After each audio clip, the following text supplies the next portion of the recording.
Welcome. Welcome to today's video blog. It is November 3rd, 2013, and I'm Rosenberg.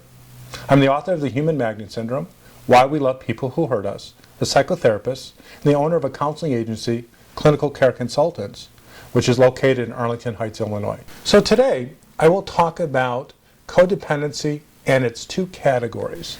There is what I call the passive codependent and the active codependent. Sometimes the active codependent is confused as a narcissist.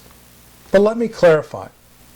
What makes the passive and active codependent the same, or what makes them both codependents, is they are both habitually attracted to the narcissist. The passive codependent is a codependent who I would describe as the character that was in the 1960s sitcom All in the Family, Edith Bunker. The passive codependent is quiet, meek. They tend to not want to start any trouble. They're very afraid of trouble. In fact, they can become intimidated very easily. The passive codependent tries to satisfy their needs through their passive approach in a relationship.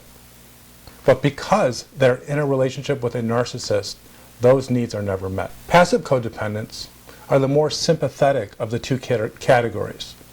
Those are the ones that in our society we tend to embrace. And sometimes we call them terms like the salt of the earth, a saint, someone who we admire, we want to be like. But as much as they show a facade or demonstrate a facade in which they are always giving, always patient, they suffer silently. No one knows their pain because they are too afraid to express what so many people already know, that they're in a relationship with a narcissist who has no motivation or ability to meet their needs. So we watch these passive codependents and we watch them suffer and we wonder why they don't fight back. I believe the passive codependent has more self-esteem issues than the active codependent. The passive codependent is more afraid and more dominated by the narcissist.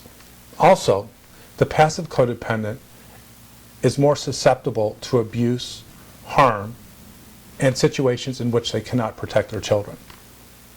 Now let's talk about the other category of codependency. I call it active codependency. This is a subtype that is sometimes mistaken for narcissism. They're the argumentative ones. They're the ones that are always following their narcissistic or addicted partner, husband or wife. They're always trying to control. They're always trying to watch over. They involve themselves in fights, in arguments. They try and try, albeit unsuccessfully, to control their narcissist. To others who do not know them well, the active codependent actually looks narcissistic. And this is a question that I get often from readers and people that attend my seminars, is how can a codependent be controlling and manipulative and not be narcissistic? Again, it goes back to my basic definition of codependency and narcissism. A codependent is a person that in a relationship gives love, respect, and care to others, but does not expect or get that in return. The narcissist, the opposite personality type, takes love, respect, and care from others and does not reciprocate. So the active codependent will fight to get their needs met, and ultimately, because they're in a relationship with a narcissist, they never quite get what they need. They control, they fight, they manipulate, but at the end of the day, they stay in a relationship with a person who can never meet their love, respect, and care needs. So to an outsider, we see the active codependent as a manipulator. We inappropriately and mistakenly believe that they're narcissistic. The active codependent can spend a whole lifetime in this relationship with their narcissistic partner, try to control them, and never leave. And that is the difference between a healthy person and an active codependent. Because a healthy person will try to control or try to stop their partner from hurting them or neglecting them. But when they find out that that person can never reciprocate or be mutual in the relationship, they end the relationship.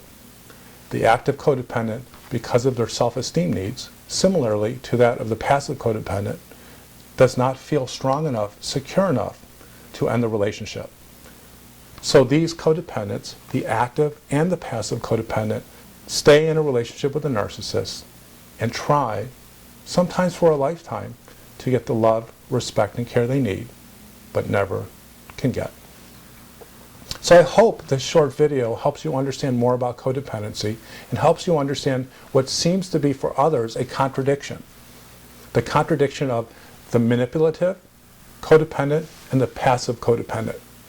Both are codependents. They stay in the relationship with someone that can never love, respect, and care. However, they go about it in different ways. Thank you for visiting.